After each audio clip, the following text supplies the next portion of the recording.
Someone was getting comfortable in my house. I didn't notice anything missing. That was the first reason I ignored it. No broken doors, no open windows, nothing stolen. The house looked exactly the way it always did, which made it easy to convince myself that whatever felt wrong was just stress. It started with the couch. I came home one evening and found one of the throw pillows flipped the long way, tucked against the armrest. Not messy, not careless, just positioned differently than I remembered.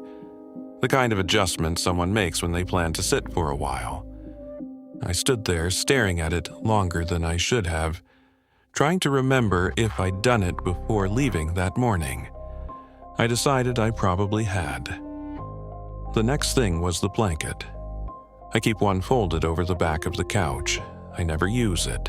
It's decorative more than anything. When I came home the next night, it was unfolded, draped across the seat like someone had shaken it out and left it there. Still neat, still deliberate. That's what bothered me most. Nothing felt rushed. I checked the doors, all locked. Windows too. I laughed to myself and folded the blanket back up, annoyed that I'd even paused over it. That night I slept poorly. The house felt warmer than usual, but not everywhere, just in the living room. Like the air had been disturbed and hadn't settled yet. A few days later, I found crumbs in the kitchen sink. Not a mess, not a spill. Just a few small pieces of bread, washed into the curve of the drain like someone had rinsed a plate and missed them. I don't eat bread. I threw them away and scrubbed the sink longer than necessary. After that, it was the chair. I have one dining chair that always stays pushed in. The others move. That one doesn't. When I came home late one night, it was pulled out just a few inches. Not enough to trip over, enough to notice. I sat down on the couch and tried to reason it out. Old house, shifting floors, memory playing tricks on me. But the longer I sat there, the more I became aware of something else. The room felt lived in, not messy, not dirty, used. The air wasn't stale. It felt warm in that way rooms do when someone has just stood up and left. I checked the thermostat again, even though I knew it wouldn't explain it. That night, I locked my bedroom door. In the morning, I found it unlocked. I told myself I must have done it in my sleep. That explanation worked until I noticed the pillow. Mine was indented on the opposite side. Not deep, just enough to show weight. I stood there, staring at it, my stomach tightening as I imagined someone sitting there, not lying down, just perched on the edge, waiting. I didn't call the police. I didn't tell anyone. Because the worst part was this. Nothing felt threatening. There were no signs of panic, no forced entry, no damage. Whoever it was didn't act like they were hiding. They acted like they belonged. I stopped leaving food out. I washed dishes immediately. I made sure everything was exactly where I left it before bed. The house went quiet for a while after that. Too quiet. Then, one morning, I woke up to the smell of soap. Fresh, clean, like someone had just washed their hands. It was coming from the bathroom down the hall. The sink was dry.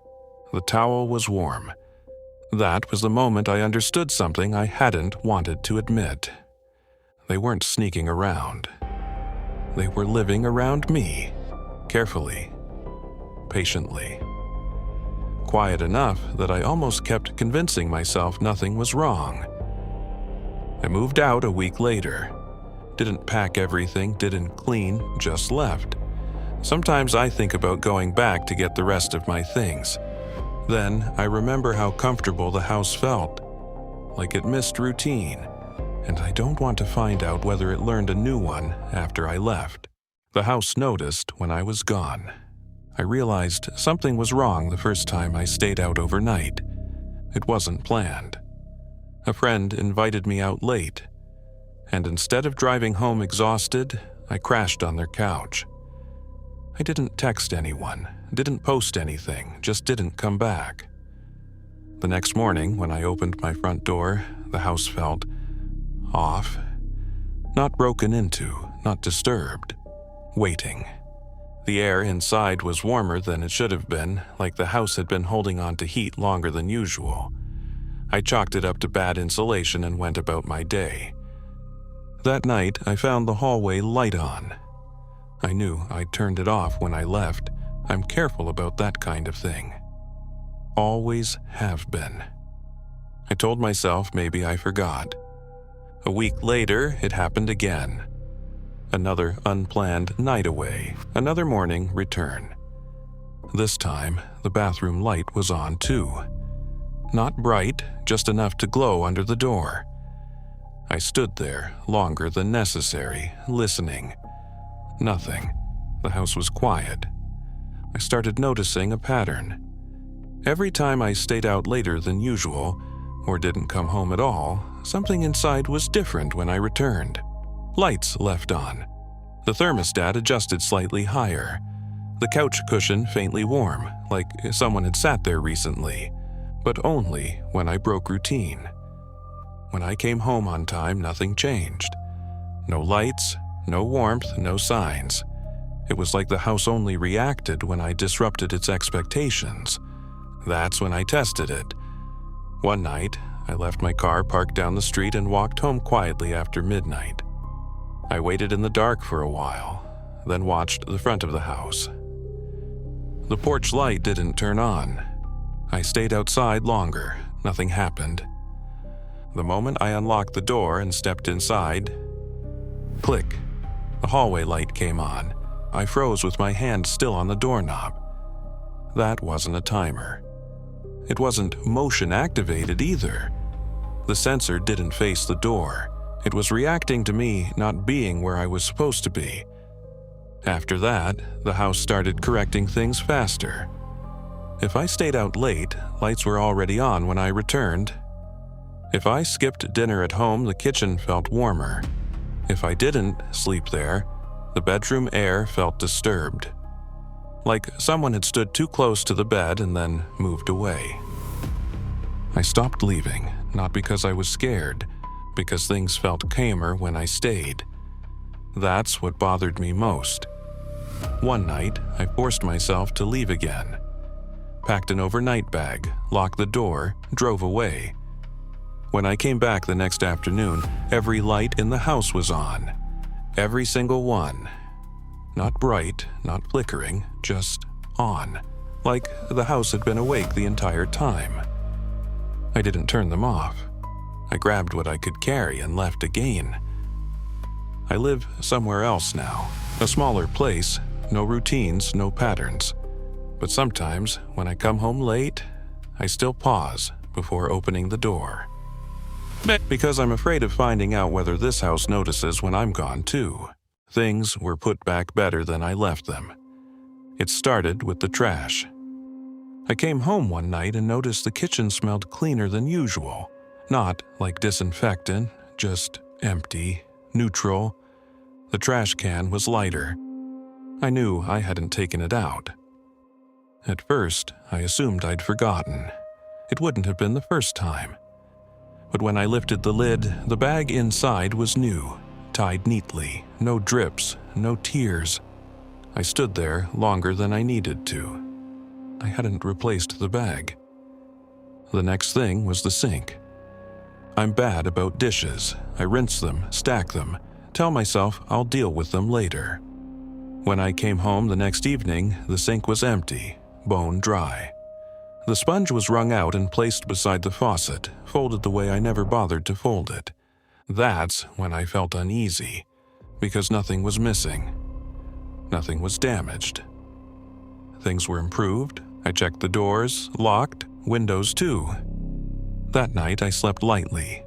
In the morning, my shoes were lined up by the door, not thrown there, not kicked off, aligned. I started noticing it everywhere after that. Laundry folded tighter than I did it. A picture frame straightened. A chair pushed in that I knew I'd left out. It wasn't constant. Only after days when I felt tired, disorganized, off. When I came home stressed, the house felt calmer, corrected. One night, I tested it. I left a mug on the counter, coffee ring and all. I went to bed without touching it. In the morning, the mug was gone. Washed, dried, back in the cabinet. That was the first time I felt afraid, because whoever was doing this wasn't hiding. They were maintaining. I stopped cleaning. I wanted to see how far it would go. For 2 days, I left things out of place. Small things, shoes, dishes, a jacket on the chair. Each morning, the house was better than before. Never perfect, never sterile, just cared for. That's when I realized something else. Nothing new ever appeared, no extra items, no signs of another person's belongings. Whoever was here didn't bring anything with them. They were using what I had. One night, I came home exhausted and sat on the bed without turning on the light. When I lay down, the sheets were tucked tighter than I remembered. Smooth, warm, like someone had made the bed recently. For me, I didn't sleep that night. I moved out a few days later, didn't explain it to anyone, didn't argue with myself. Because the worst part wasn't that someone had been in my house.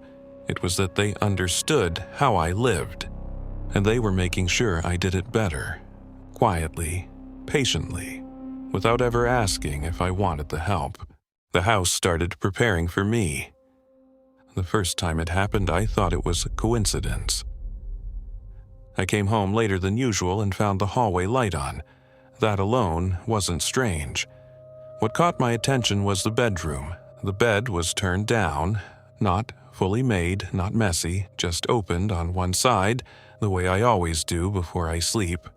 I stood there, keys still in my hand, trying to remember if I'd come home earlier and forgotten. I hadn't. The next night it happened again. This time, the bathroom light was on too. The shower curtain pulled back slightly. The towel hanging loose like it had been checked for dryness. I hadn't touched any of it. I started paying attention after that. Not obsessively, just enough to notice when things lined up too well. If I came home tired, the couch pillow was already where I usually moved it. If I stayed up late, the kitchen light stayed on longer than normal. If I skipped dinner, the fridge light was off, like it didn't expect me to open it. The house wasn't reacting. It was predicting. One night, I didn't follow routine. I came home and didn't turn on any lights. I stood in the dark hallway, waiting. Nothing happened. I stayed there longer. Still nothing. The moment I stepped toward the bedroom, the lamp clicked on. Soft, low, the exact brightness I liked. That's when I realized the house wasn't watching where I was. It was watching where I was about to go. After that, it got faster. Lights turned on just before I reached switches. The bed warmed slightly before I lay down. The bathroom fan kicked on before I noticed the mirror fogging. It felt helpful. That's what scared me. Because when I stopped doing things, when I stood still too long, the house hesitated, like it was waiting for instruction. One night, I sat on the edge of the bed and didn't move. The lamp stayed on. The room stayed warm. After a while, the door behind me clicked shut. I didn't look back. I moved out the next morning. Didn't tell anyone why, because I realized something I don't want to test. The house wasn't preparing for comfort, it was preparing for use, and it was getting better at knowing when I was ready. I wasn't the last one to go to bed. I live alone. That's not something I say casually. It matters here. Every night before bed, I do the same thing. I turn off the lights, check the locks, and make sure the house is still. I like knowing I'm the last one awake. One night I wasn't. I noticed it when I reached the bedroom and felt warmth behind me. Not a room-wide warmth, just a faint presence in the hallway, like someone had been standing there moments earlier. I turned around. Nothing. The hallway was dark, empty. I told myself it was leftover heat from the day and shut the bedroom door. In the morning, the hallway light was off, like I'd left it, but the bathroom light was on. I don't use the bathroom after I go to bed. I assumed I'd forgotten. That explanation worked until I started finding signs that didn't match forgetting. A glass of water on the counter that hadn't been there before. A chair angled toward the TV. The front door locked, but the deadbolt turned an extra click I never used. Small things that suggested someone else had a later bedtime. I started paying attention to the order of things. If I stayed up late, nothing changed. If I went to bed early, the house felt unfinished, like it wasn't done with the day yet. One night, I turned off all the lights and stood quietly in the hallway instead of going to bed. I waited. After a minute, the bathroom light turned on. I didn't move. The fan followed, soft, careful. Like whoever was up didn't want to wake me. I backed into the bedroom and shut the door. I didn't sleep. The next morning, the house was calm, normal, reset. But I understood something then. I wasn't sharing space. I was sharing time. I moved out shortly after. Now, when I turn off the lights at night, I stay still for a moment longer than I need to. Just to make sure I really am the last one awake.